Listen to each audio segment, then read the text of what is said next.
Salam sehat, salam mujizat, salam sejahtera bagi kita sekalian.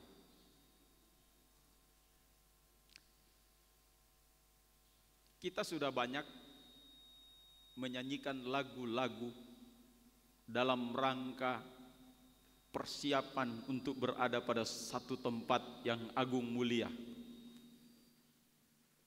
Waktu kita mengelilingi tahta sorgawi, pada waktu kita siap berada pada penyingkiran gereja, luar biasa.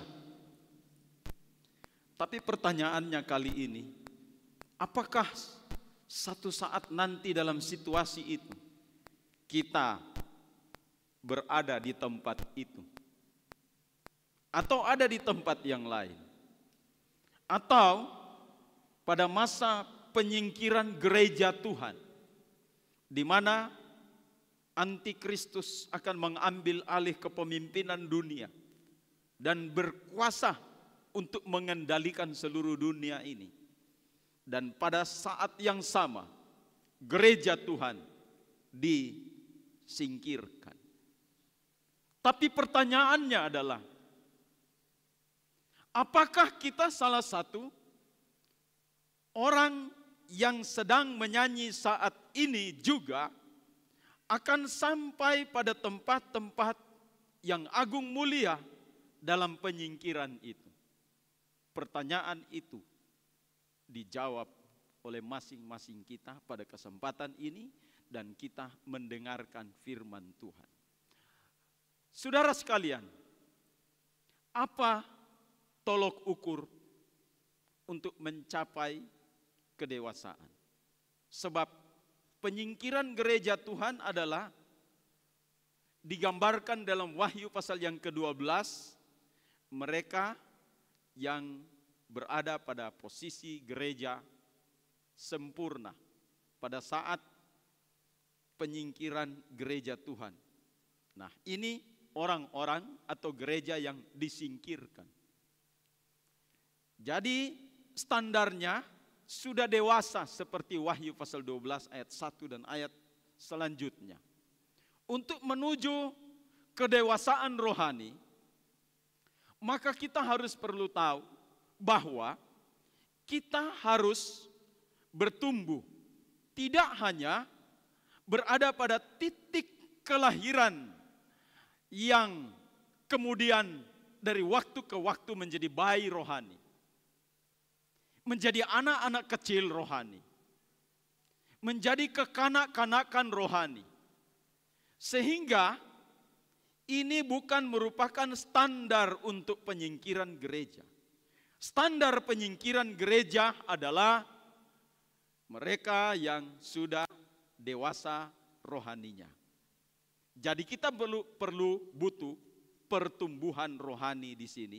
Step by step kita masuk ke dalam taraf yang diinginkan Tuhan dalam rencananya bagi kita. Pada kesempatan ini saya akan berbicara tentang tolak ukur pertumbuhan rohani. Mari kita mengukur diri kita semua.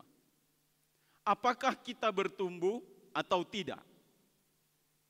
Kalau kita tidak bertumbuh, artinya kita masih bayi rohani. Ataupun kita masih kanak-kanak rohani. Sehingga pada saat situasi yang digariskan oleh firman Tuhan itu datang, penganiayaan, masa aniaya besar, kemudian Yesus datang kali yang kedua menjemput kita sekalian. Ini adalah merupakan syarat mutlak bagi gereja Tuhan. Di dalam komunitas kita ada orang-orang yang sudah dipanggil pergi untuk kembali kepada Bapa Surgawi. Mereka sudah tidak dituntut untuk kesempurnaan gereja. Mereka sudah ada pada tempat yang disediakan oleh Tuhan. Mereka sudah percaya, dibaptis, kemudian mengikuti apa yang Tuhan mau, masuk dalam kerajaan surga. Tapi kita, gereja yang nanti ada pada masa aniaya besar, dituntut untuk satu kesempurnaan. Kalau tidak demikian, kita harus ada dalam tekanan intimidasi dari masa aniaya besar itu. Saudara-saudara sekalian, baik, apa saja yang harus kita persiapkan? Dan ini adalah merupakan gaya hidup. Kekristenan itu bukan dadakan. Kekristenan itu bukan tiba masa tiba akal. Tapi kekristenan itu alamiah. Kita bertumbuh secara alamiah. Jangan nanti kita jadi orang Kristen yang waktu mendengarkan berita yang menggemparkan, corona, kemudian ada satu gejala-gejala mau masuk ke masa aniaya besar, baru kita mau setia. Itu namanya Kristen dadakan. Kristen tanpa perencanaan. Tapi Kristen yang alami, demikian. Apapun yang terjadi di luar sana, saya mempersiapkan diri saya untuk terus bertumbuh di dalam iman kepada Tuhan. Katakan amin. Walaupun tidak ada kabar yang menggemparkan. Memang secara iman kita harus tahu pasti bahwa apa yang ditulis di dalam firman Tuhan ini ya dan amin. Semua akan digenapi. Kita harus meyakini ini. Semua akan digenapi. Entah gejala-gejalanya nanti muncul beberapa tahun ke depan, tapi sekarang kita harus tahu. Jangan nanti ada kejadian A, B, C, D, baru kita melihat kaget. Wah, ini sudah kedatangan Tuhan, sudah dekat. Kita harus siap-siap. Dari sekarang kita harus siap memang, katakan amin. Dari dulu sejak saya kecil, lahir dari kandungan seorang ibu yang memang benar di dalam Tuhan. Dididik di dalam keluarga hamba Tuhan. Dari dulu saya sudah mendengarkan Yesus tidak lama lagi akan datang.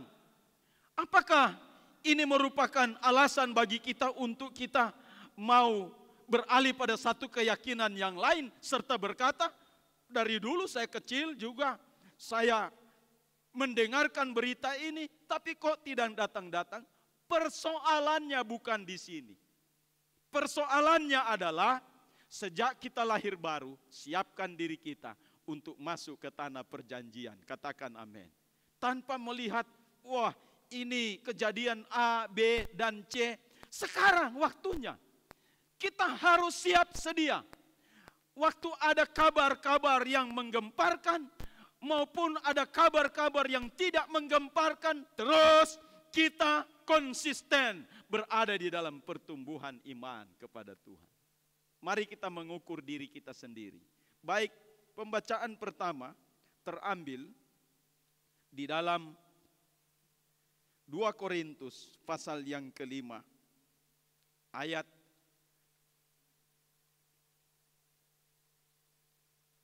16 sampai dengan ayat yang ke-17. 2 Korintus pasal 5 ayat 16 sampai dengan ayat yang ke-17. Demikian bunyi firman Tuhan. Sebab itu kami tidak lagi menilai seorang juga pun menurut ukuran manusia. Dan jika kami pernah menilai Kristus menurut ukuran manusia, sekarang kami tidak lagi menilainya demikian. Jadi, siapa yang ada di dalam Kristus, ia adalah ciptaan baru. Yang lama sudah berlalu, sesungguhnya yang baru sudah datang. Kita berbicara tentang tolak ukur. Dalam Kamus Besar Bahasa Indonesia, tolak ukur ini artinya sesuatu yang dijadikan standar untuk penilaian. Kita bisa tahu ukurannya atau nilainya berapa dari satu alat ukur yang sesuai dengan yang digunakan. Di dalam 2 Korintus pasal 5 ayat yang ke-16 tadi, di sini jelas dikatakan bahwa mengukur kekristenan bukan dengan standar manusia, tetapi mengukur kekristenan, mengukur pertumbuhan kita harus dengan standar Kristus. Tidak boleh dengan standar manusiawi. Maka dari itu, kalau semua isi kitab suci ini selalu dari awal sampai akhir ini berbicara tentang Kristus, maka yakinlah kita bahwa tolok ukur pertumbuhan rohani itu ada di dalam kitab suci kita. Kita tidak bisa membuat standar yang baru sesuai dengan keinginan kita atau sesuai dengan apa yang kita mau. Tetapi standar ini ada dalam firman Tuhan. Saudara-saudara sekalian, itu sebabnya standar yang paling akurat di sini nanti kita akan baca di dalam 2 Petrus pasal 1 ayat 3 sampai dengan ayat yang ke-8. Ini standar, ya. Tetapi sebelum saya masuk ke situ, kita melihat satu gambaran yang jelas. Pada waktu Bapak Ibu Saudara sekalian memasuki pintu gereja ini, karena kita semua sedang menjalani protokol kesehatan. Waktu masuk, kemudian sudah ada yang petugas kesehatan di depan yang menggunakan pistol, ya, gun, senjata. Untuk apa? Bukan menembak kita, ya, itu hanya modelnya saja. Tapi itu namanya termogan. Untuk apa? Mengukur suhu badan kita. Jadi untuk mengukur suhu badan ada termogan, atau mengukur semua cuaca dan lain sebagainya ada termometer. Mengukur semua suhu, ya, itu termo, ya. Tapi kalau ada petugas kesehatan di depan, ketika Bapak Yus Runtulalo masuk gereja, ada pengerja teri datang bawa meter, diukur tingginya berapa. Itu tidak cocok, tidak sesuai dengan ukuran. Meter adalah digunakan oleh tukang-tukang untuk mengukur panjangnya berapa, lebarnya berapa, ketebalan berapa. Tidak cocok untuk ukuran itu. Inilah yang dimaksudkan dengan pertumbuhan rohani kita. Jangan kita membuat satu ukuran yang tidak sesuai dengan standar. Itu sebabnya 2 Korintus pasal yang ke-5 ayat 16 tadi sudah dikatakan bahwa ukuran yang digunakan di sini bukan ukuran manusia, tetapi ukuran Kristus. Mari kita melihat dalam 2 Petrus pasal 1 ayat 3 sampai dengan ayat yang ke-8, kita simak baik-baik. Ini adalah ukurannya. Waktu kita mau bertumbuh kepada satu kesempurnaan gereja Tuhan. 2 Petrus pasal 1 ayat 3 sampai dengan ayat yang ke-8, perhatikan baik, saya membacakannya. Karena kuasa ilahinya telah menganugerahkan kepada kita segala sesuatu yang berguna untuk hidup yang saleh oleh pengenalan kita akan Dia yang telah memanggil kita oleh kuasanya yang mulia dan ajaib. Dengan jalan itu Ia telah menganugerahkan kepada kita janji-janji yang berharga dan yang sangat besar, supaya olehnya kamu boleh mengambil bagian dalam kodrat ilahi dan luput dari hawa nafsu duniawi yang membinasakan dunia. Justru karena itu kamu harus dengan sungguh-sungguh berusaha untuk menambahkan kepada imanmu kebajikan, dan kepada kebajikan pengetahuan, dan kepada pengetahuan penguasaan diri, kepada penguasaan diri ketekunan, dan kepada ketekunan kesalehan, dan kepada kesalehan kasih akan saudara-saudara, dan kepada kasih akan saudara-saudara kasih akan semua orang. Sebab apabila semuanya itu ada padamu dengan limpah-limpah, kamu akan dibuatnya menjadi giat dan berhasil dalam pengenalanmu akan Yesus Kristus. Jadi jelas di sini, ya, tolok ukur atau tolak ukur yang kita gunakan di sini untuk mencapai pada kodrat ilahi. Saya tertarik satu kalimat yang harus kita lihat di sini, ya. Kalimat ini penting sekali, ya. Yaitu dikatakan di dalam ayat yang keempat, ada bagian kalimat yang harus diangkat di sini. Kalimatnya ini berbunyi, mengambil bagian dalam kodrat ilahi. Jadi pertumbuhan iman kita, pertumbuhan rohani kita adalah pertumbuhan di mana kita mengambil bagian dalam kodrat ilahi, dalam keadaan yang ilahi. Jadi artinya begini saudara-saudara sekalian, sebelum saya menggambarkan ini, kita melihat di dalam teksnya yang berbicara tentang itu, kita penggal-penggal dulu kata demi kata, supaya kita tahu apa maksudnya mengambil bagian dalam kodrat ilahi. Untuk itu kita ngecek teks-teks yang sudah ditulis secara aslinya, apa yang disebut di situ. Mengambil bagian dalam kodrat ilahi, di situ disebut geneste, teias, koinonoi, fuseos. Nah, ini masih asing bagi kita. Mari saya menjabarkan satu kata demi kata. Geneste itu artinya dari kata dasar genos atau gen, sifat ilahi.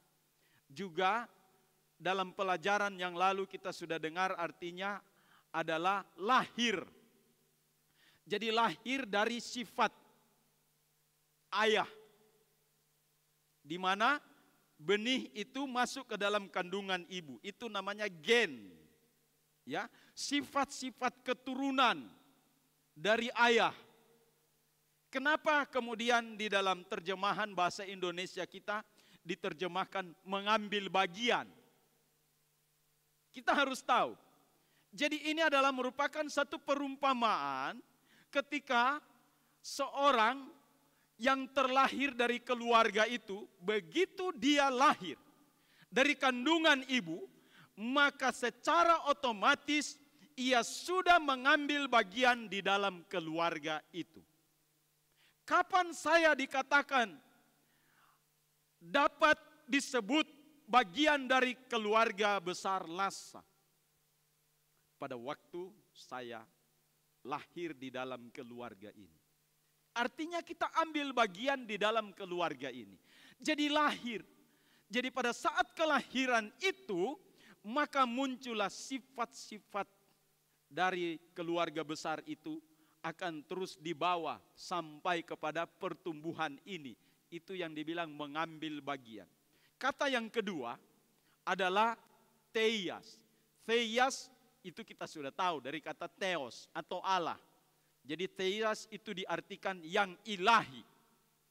Jadi geneste teias artinya mengambil bagian dalam ilahi.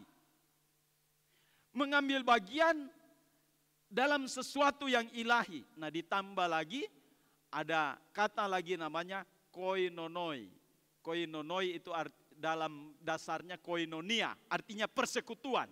Nah, lebih luas lagi, lebih tajam lagi pengertiannya. Artinya mengambil bagian dalam persekutuan ilahi. Kemudian kata yang terakhir adalah fuseos. Fuseos ini adalah pertumbuhan hingga mencapai pada titik ilahi, kodrat ilahi. Makanya di dalam bahasa Indonesia, dalam terjemahan bahasa Indonesia, Alkitab itu diterjemahkan mengambil bagian dalam pertumbuhan atau sifat-sifat ilahi. Ini kita lihat demikian. Nah, dalam mengukurnya, kita kemudian melihat sudah lahir dalam gen ilahi. Tetapi kita harus masuk pada kodrat ilahi. Keadaan ilahi yang sesungguhnya. Ini masih gen, masih membutuhkan pertumbuhan, perkembangan sampai kepada kodrat yang sebenarnya. Sampai serupa dengan yang ilahi. Memang kita dilahirkan secara ilahi.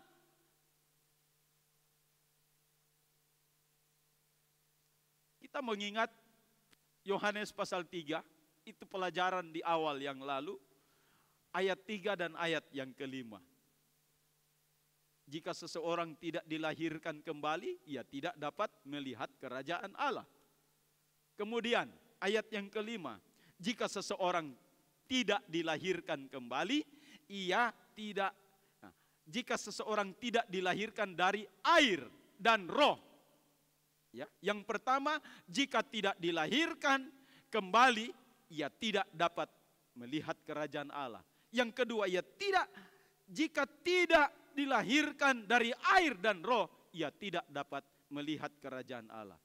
Apa itu dari air dan roh? Sudah dijelaskan di masa yang lampau. Air dan roh ini adalah gen ilahi. Jadi kelahiran orang percaya itu sesuai dengan gen ilahi yang terdapat juga di dalam Yesus Kristus. Makanya standar dasarnya waktu kelahiran itu 2 ayat saja yang kita harus mengerti dan pahami benar. Ayat yang pertama, 2 Korintus 5 ayat yang ke-17. Jadi siapa yang ada di dalam Kristus, ia adalah ciptaan baru. Yang lama sudah berlalu, sesungguhnya yang baru sudah datang. Intinya apa di situ? Di dalam Kristus. Ayat yang kedua, Galati pasal 2 ayat 20. Namun aku hidup, tetapi bukan aku sendiri lagi yang hidup, melainkan siapa? Kristus yang hidup di dalam aku. Jadi semua pola kehidupan rohani kita harus benar-benar di dalam Kristus. Maka standar pertumbuhannya adalah Kristus, bukan yang lain. Saudara-saudara sekalian, Yesus Kristus yang harus kita kumandangkan di dalam kehidupan ini.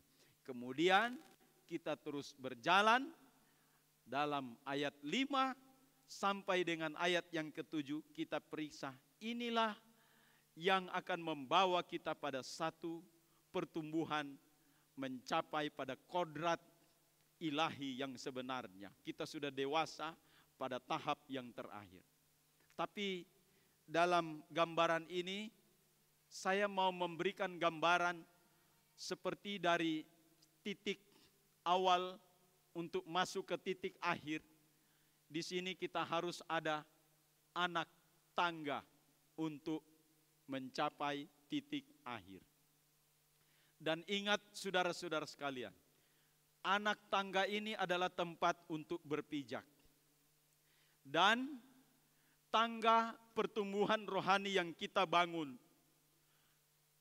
bukan setelah step pada bagian yang pertama, melangkah pada kedua, kita sudah mengabaikan anak tangga yang pertama. Tidak, tangga yang dimaksudkan di sini adalah tangga yang utuh, yang integral, yang utuh.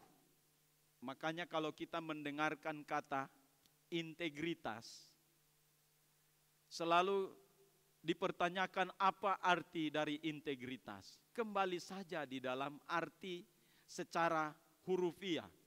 Integral itu adalah utuh, keutuhan.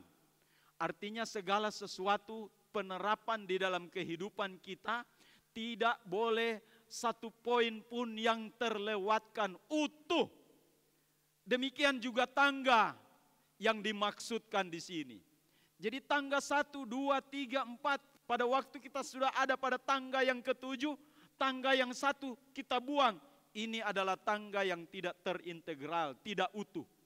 Maka dalam pertumbuhan ini adalah tangga yang utuh. Mulai dari step 1, step 2, step 3, step 4, 5, 6, 7. Dan step yang ke-8, utuh, tidak boleh digeser. Sebab anak tangga ini juga akan juga merupakan penilaian berapa persen dari apa yang sudah kita capai dari 8 anak tangga. Jadi 2 Korintus pasal 1 ayat 5 sampai dengan ayat yang ke-7 ini adalah tangga-tangga, ada 8 di sini. Ya, baik. Kita melihat satu persatu, ya. Tidak perlu saya membacakannya, tetapi ini akan saya beberkan satu persatu. Dalam pembacaan ini ada tangga yang pertama, iman. Kemudian dari iman menuju tangga yang kedua, yaitu kebajikan. Dari kebajikan menuju tangga yang ketiga, yaitu pengetahuan. Dari pengetahuan menuju tangga yang keempat, yaitu penguasaan diri. Dari penguasaan diri menuju tangga yang kelima, yaitu ketekunan. Dari ketekunan menuju tangga yang keenam, yaitu kesalehan. Dari kesalehan menuju tangga yang ketujuh, yaitu kasih akan saudara-saudara. Dari tangga yang ketujuh, maka masuk kepada tangga yang ke-8 dari kasih akan saudara-saudara menuju tangga yang terakhir, yaitu agape. Jadi kita sudah lihat di sini iman, kebajikan, pengetahuan, penguasaan diri, ketekunan, kesalehan, Philadelphia. Nah, Philadelphia, kalau ada nama Philadelphia itu artinya kasih persaudaraan.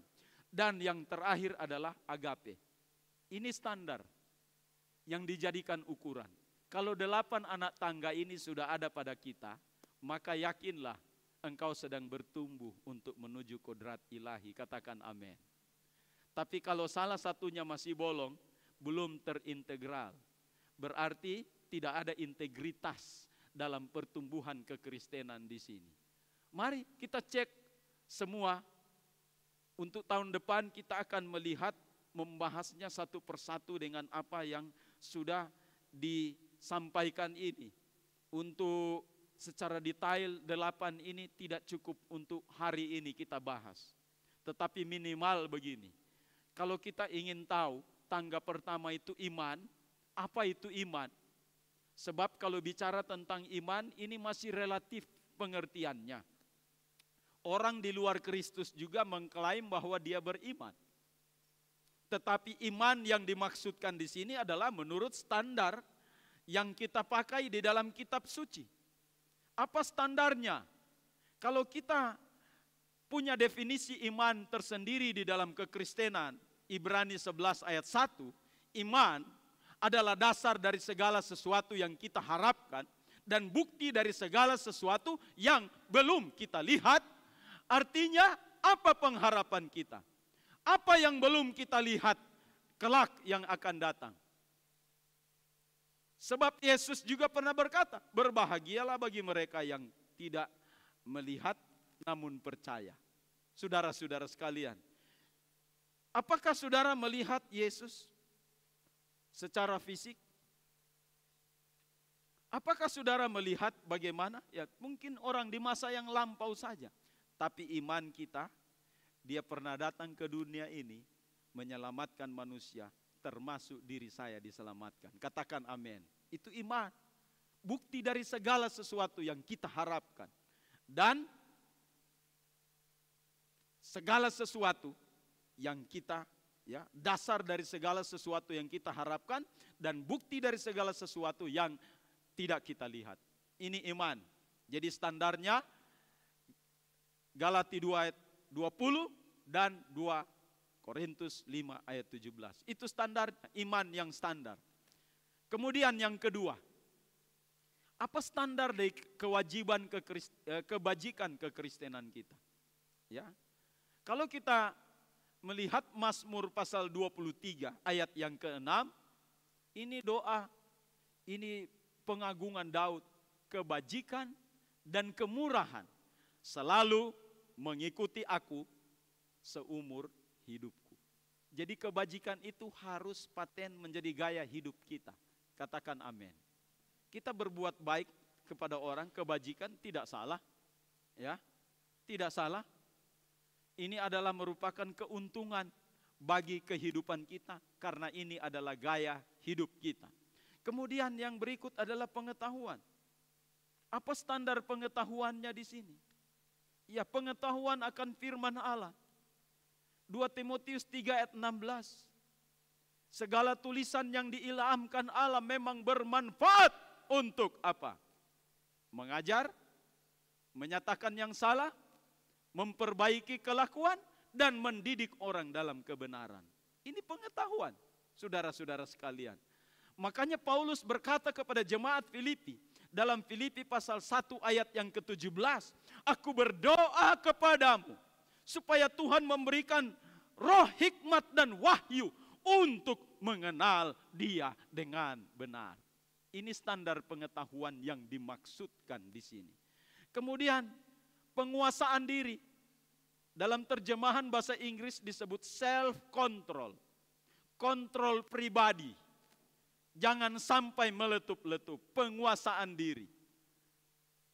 Paulus menasihati kepada anak didiknya yang bernama Timotius. Dikatakan begini, kuasailah dirimu dan awasi juga ajaranmu. Jadi sepak terjang, kuasai. Dan kemudian ajaran juga diawasi. Ini standar saudara-saudara sekalian. Yang keempat, ya, yang berikut adalah ketekunan. Apa standar dari ketekunan? Yakobus pasal 1. Janganlah kamu heran akan jika kamu jatuh ke dalam pencobaan, anggaplah suatu kebahagiaan. Tetapi ada kalimat di situ disebut, ketekunan menghasilkan buah yang matang. Jadi ketekunan itu mengerjakan sesuatu yang matang. Jadi bagaimana kita bertumbuh? Tekun, saudara sekalian. Kemudian yang berikut adalah kasih akan saudara-saudara. Memang Rasul-rasul di perjanjian baru mengatakan begini, apabila kamu menolong, tolonglah dulu ya sesama komunitasmu. Ini saya bahasakan secara bahasa modern. Menolong sesama komunitas, baru kemudian orang yang lain. Ini yang disebut dengan Philadelphia, kasih persaudaraan.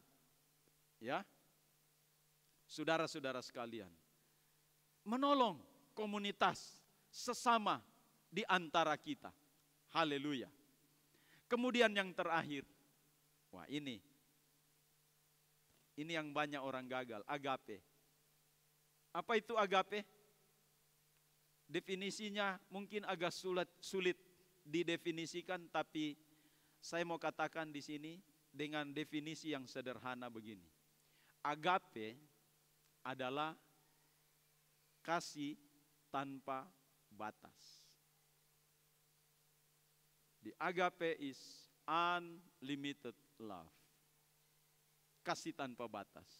Bagaimana itu? Menerapkan kasih tanpa batas. Walaupun ia membenci aku tetap mengasihi dia. Ini tuntutan agape, saudara sekalian. Ya, kalau masih belum sampai di situ, masih Philadelphia, masih pilih-pilih. Oh, dia ini baik sama saya. Sudah kita baik juga sama dia. Karena di dalam komunitas kita baik. kita berbuat kebaikan kepadanya. Tapi kapan kita berbuat baik kepada musuh kita, yang memusuhi kita? Kita tidak punya musuh ya. Orang-orang yang memusuhi kita, kapan kita berbuat baik? Kalau kita tidak mampu berbuat baik kepada orang-orang yang memusuhi kita, maka itu berarti saudara dan saya belum sampai mencapai taraf agape. Tapi yang dituntut di sini pertumbuhan rohani. Tolak ukurnya atau tolak ukur dari pertumbuhan rohani salah satunya adalah mengasihi orang-orang yang membenci kita. Itu adalah tangga yang terakhir. Tinggal satu tangga lagi, tek, masuk kepada kodrat ilahi. Kiranya kita mendapat siraman pengajaran Tuhan pada kesempatan ini supaya kita mengenal dan memahami bahwa pertumbuhan itu ada ukurannya. Ya, mari kita mengukur pertumbuhan rohani kita semua. Dengan 8 anak tangga tadi, imanmu sudah berapa persen? Kebajikanmu sudah berapa persen? Pengetahuanmu sudah berapa persen? Penguasaan diri sudah berapa persen? Ketekunan berapa persen? Kesalehan berapa persen? Philadelphia berapa persen? Dan agape berapa persen? Ini adalah tuntutan untuk kita mencapai kesempurnaan. Untuk apa kita sempurna? Ku pergi. Kapan kesusahan datang, ku pergi. Tapi kalau tidak sempurna, cuma nyanyi doang. Ku pergi, tapi dia tidak pergi. Karena apa? Tidak sempurna. Untuk apa kita sempurna? Waktu keliling tahtahu, sorak nyanyilah. Tapi kalau tidak sempurna, tidak ada mengelilingi tahta surgawi. Mohon maaf, antikris dia punya bagian.